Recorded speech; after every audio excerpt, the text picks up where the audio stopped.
China just broke the dollar 3 trillion exodus that changes everything. On November 15th, 2024, the screens didn't flash red, no sirens, no breaking news banners, just a quiet series of trades sliding through the world's arteries like poison. Most people think empires fall because of wars, presidents, or protests in the street. But that's the fairy tale version. Nations don't lose because they get outgunned. They lose because their ledger turns against them. When the balance sheet snaps, bankruptcy doesn't knock. It kicks the door in. That night, the story wasn't flags and speeches. It was insolvency.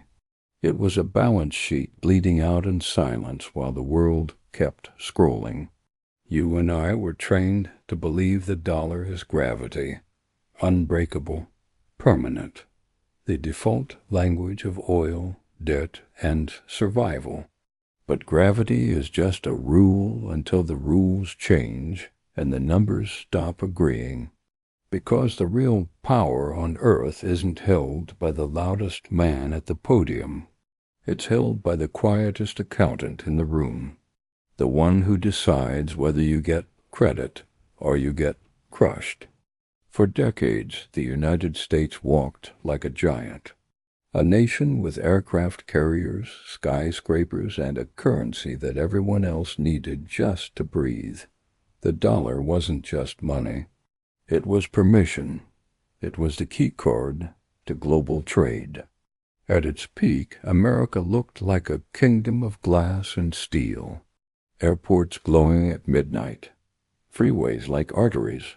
Shelves stacked with fruit in winter. Gadgets from across the planet, and cheap plastic miracles. It smelled like gasoline and coffee and confidence. The parades were invisible, but they were everywhere. Every time a foreign central bank bought treasuries, that was a salute. Every time oil sold in dollars, that was a pledge of loyalty. Every time a country parked its savings in used debt, that was another brick in the illusion. And the illusion was majestic. The world worked for the dollar. The dollar didn't work for the world. That was the arrangement, and it made America feel immortal. But beneath the surface, the foundation was rotting. Not with bombs, not with spies, with math. The weakness was an addiction, a beautiful, deadly addiction to cheap borrowing. An addiction to being the world's reserve because reserve status is the only drug that lets you consume more than you produce. It lets you import goods and export paper. Picture it like a creature, a debt monster with a velvet collar. Friendly at first, helpful. It whispers, spend now, pay later. Then it grows. Then it eats. Then it owns you. The monster's favorite food is confidence. As long as the world believes the dollar is safe, the monster stays calm. Interest stays manageable. Auctions clear. The machine hums. But confidence is fragile. It's glass. It's breath on a winter window. And once cracked, it doesn't heal. It shatters. The antagonist in this story isn't a general in uniform. It's a market force with no face. It's the bondholders. It's the treasury auctions. It's the cold appetite of yield. And then on November 15th, 2024, China moved like a professional gambler cashing out before the lights come on. Not with a press conference. Not with a declaration of war. With a withdrawal. $3 trillion. Let that number sink in. $3 trillion. It's so large your brain tries to reject it, like a body rejecting poison. You can't picture it, so you underestimate it. It wasn't just money leaving. It was trust leaving. It was the quiet closing of a tab that America thought would stay open forever. Now you might be thinking, even if China sells, someone else buys. That's how the story is usually told. Like the market is a bottomless ocean, but oceans have tides, and tides can turn. The first sign of danger isn't collapse, it's subtle strain.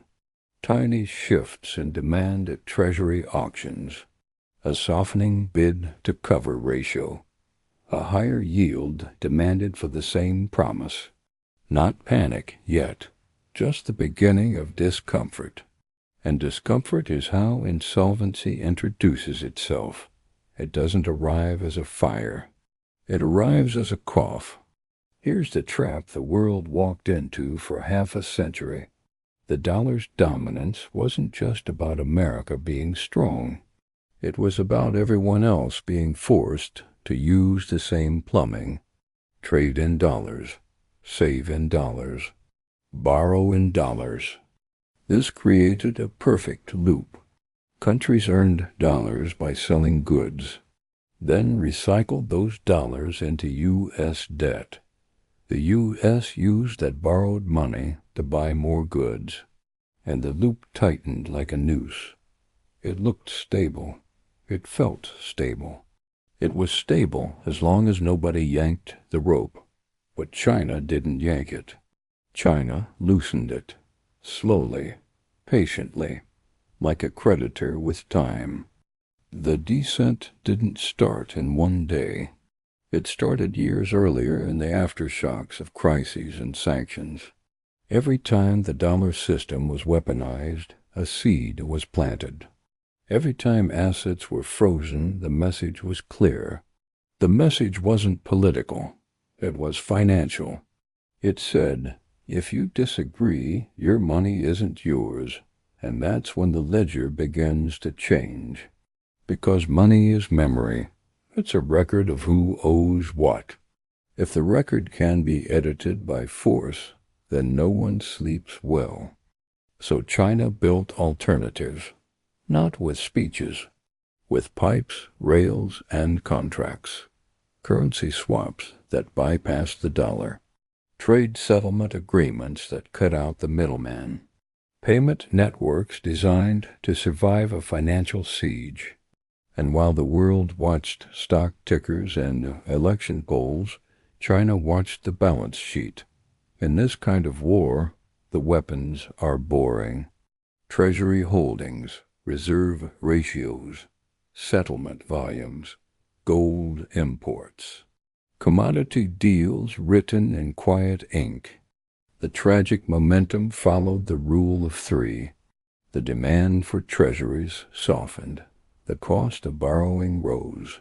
The confidence began to leak. The gold was hoarded. The credit was questioned. The allies started hedging. The world didn't need to announce it. The ledger announced it. By late 2024, the atmosphere felt different, not like a crash. Like pressure building in a sealed room. Investors didn't scream. They recalculated. They asked a single question. What happens if everyone tries to leave at once? Because that's the nightmare at the heart of reserve currency privilege. The dollar works because the world agrees it works. But if that agreement breaks, the exit becomes a stampede. And stampedes don't care who's innocent. Now let's zoom in on the smoking gun. Not a missile launch. Not a treaty signed under chandeliers. A meeting, a set of private decisions. A quiet shift in custodial patterns. Imagine a conference table in a cold room. No flags. No cameras. Just men and women in suits staring at charts. One side speaks softly. We're diversifying. The other side pretends it's normal, of course, but both sides understand the subtext. This isn't diversification. It's a foreclosure. It's a liquidation sale of trust. In that room, the brutal reality is simple. The debtor needs the creditor more than the creditor needs the debtor, and the creditor knows it. A creditor doesn't have to shout. A creditor just stops lending. A creditor just demands a higher price for the same mercy. That's what rising yields are, a price on fear. And then comes the climax. The default doesn't always look like a missed payment. Sometimes it looks like the system cannibalizing itself to keep moving. The government issues more debt to pay old debt. The central bank buys time with liquidity. The headlines say strong economy, but the ledger says deteriorating collateral. At some point, money runs out in a new way, not physically. Psychologically, the world stops believing the paper is worth the promise. That's when the consequences hit ordinary people first, not the bankers, not the insiders, the cashiers and nurses and truck drivers. Because when reserve status fades, imports get expensive fast. Oil doesn't care about your patriotism. Wheat doesn't accept slogans. Steel doesn't move for speeches. Prices rise, and they rise unevenly. Fuel, food, medicine, the essentials, the things you can't boycott. People call it inflation, like it's weather. But it's not weather, it's devaluation. It's the currency bleeding purchasing power, drop by drop, until your paycheck feels lighter in your hand. And the humiliation isn't just personal, it's national. Because the United States built its lifestyle on the assumption that the world would always accept its IOUs. When that assumption cracks, the country must face the oldest law in finance. Sovereignty is solvency. If you can't pay, you can't command. If you can't borrow, you can't posture. If you can't defend your currency, you can't defend your independence. This is where the noir part of the story gets ugly. The lights stay on, the malls stay open, but something dies behind the scenes, the sense of control, the feeling that tomorrow will be cheaper than today. The loss of sovereignty doesn't arrive with soldiers. It arrives with terms, with conditions, with recommended reforms, with credit agencies sharpening their knives. Now we reach the generational aftermath, the part history books whisper about, the part that lasts longer than the drama. Once a nation's trust is damaged, it can take decades to repair, sometimes longer than a human lifetime. Sometimes the final check is written by grandchildren who never agreed to the original debt. That's the curse of a broken ledger. It doesn't punish the decision-makers, it punishes the descendants. In our story, the Exodus isn't the end. It's the opening chapter of a new financial order, a world where multiple currencies fight for dominance, where trade is settled in regional blocks, where gold and commodities return as silent referees. And in that world, the United States can still be powerful, but it won't be effortless. It won't be subsidized by global obedience. The bill comes due. The lesson is brutal, but clean. History isn't decided by slogans. It's decided by cash flow, by debt maturity schedules, by who controls resources and who controls the ledger that measures them. We think the strongest country wins, but the strongest balance sheet wins. And balance sheets don't care about pride.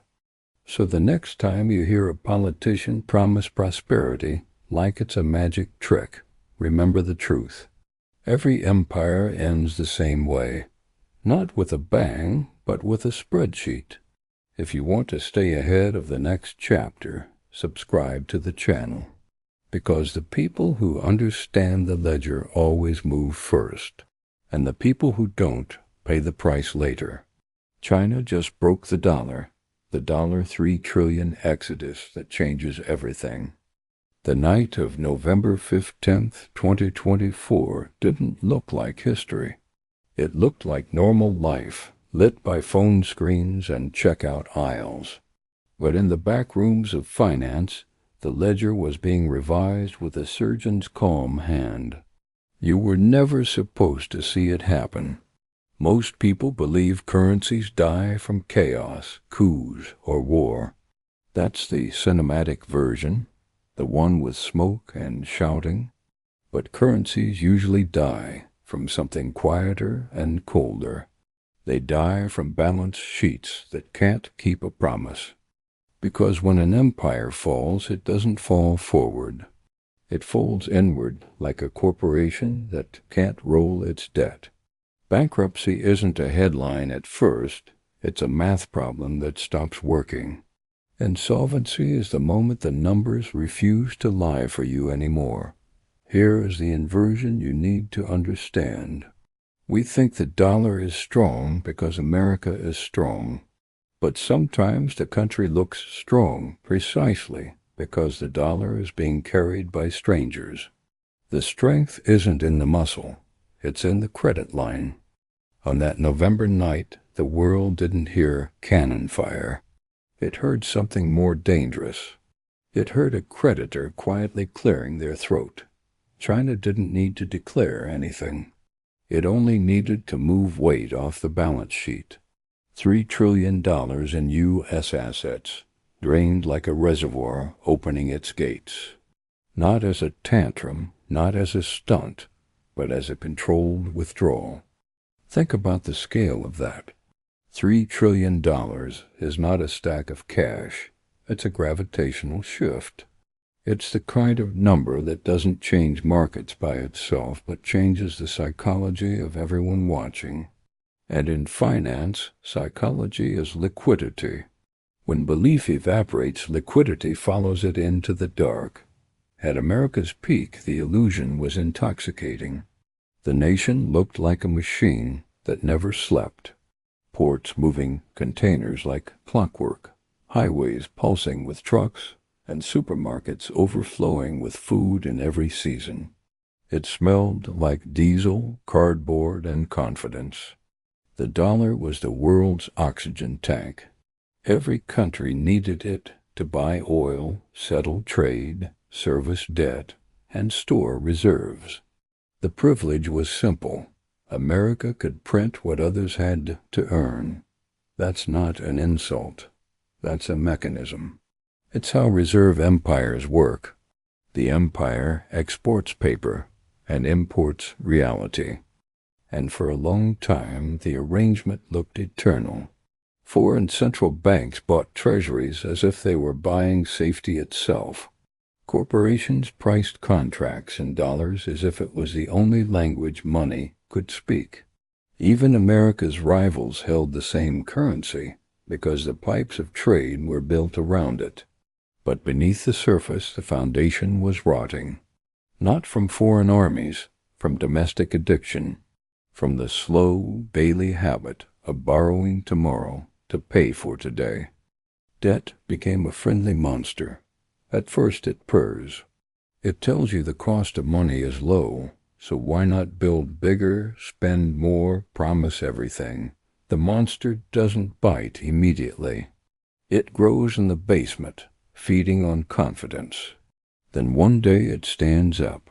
And you realize you've been living in its house the entire time. The antagonist in this story is not a president or a general. It's the bond market, the faceless committee that prices your future. It's the treasury auction where your government begs for cash like a gambler begging for one more hand. People think power is the ability to punish others. Real power is the ability to borrow cheaply. It's the ability to refinance your mistakes at a low interest rate and call it stability. When China begins exiting, the first casualty is not a headline. It's the yield curve. It's the whisper that the next auction might demand a higher bribe. A single buyer leaving doesn't break the system, but it changes the mood. It changes the room temperature. It changes how every other creditor thinks about risk. Because the reserve system is a shared hallucination. It works as long as everyone agrees the paper is sacred. Once someone important starts walking toward the door, everyone else checks their own exits. That's how stampedes begin.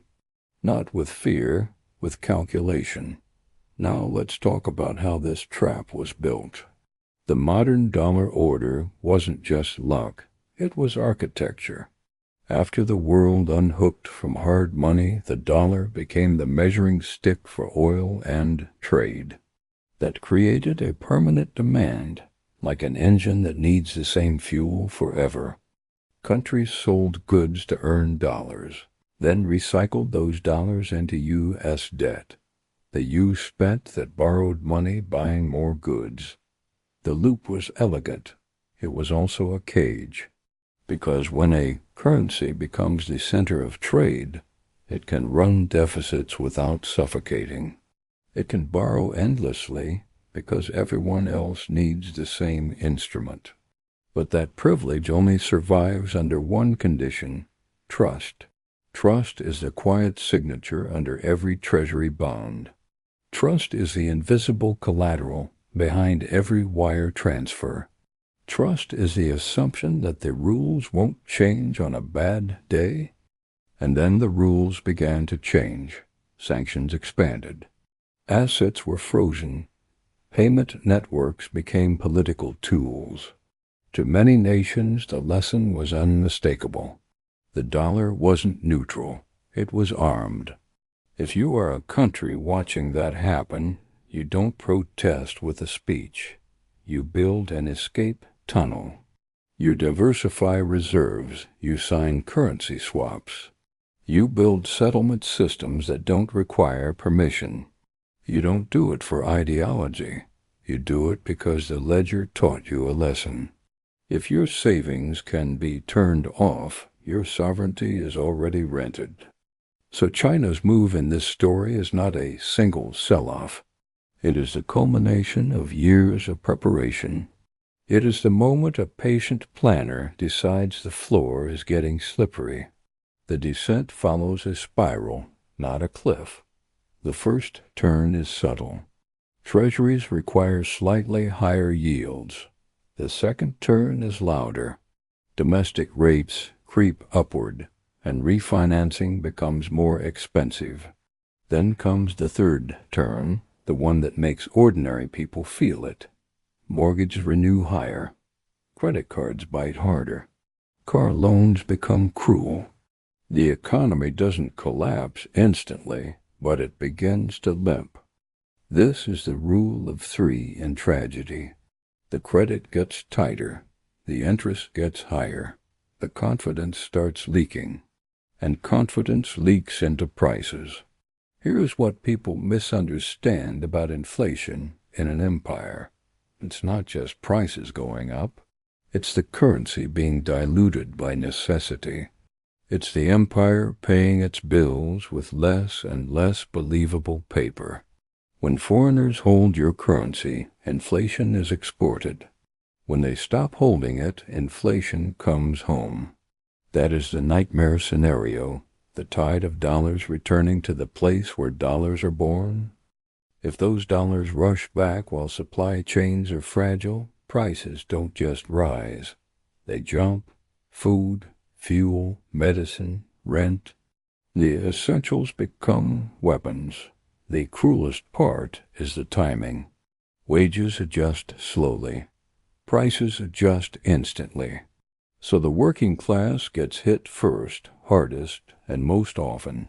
The rich have assets. The poor have bills.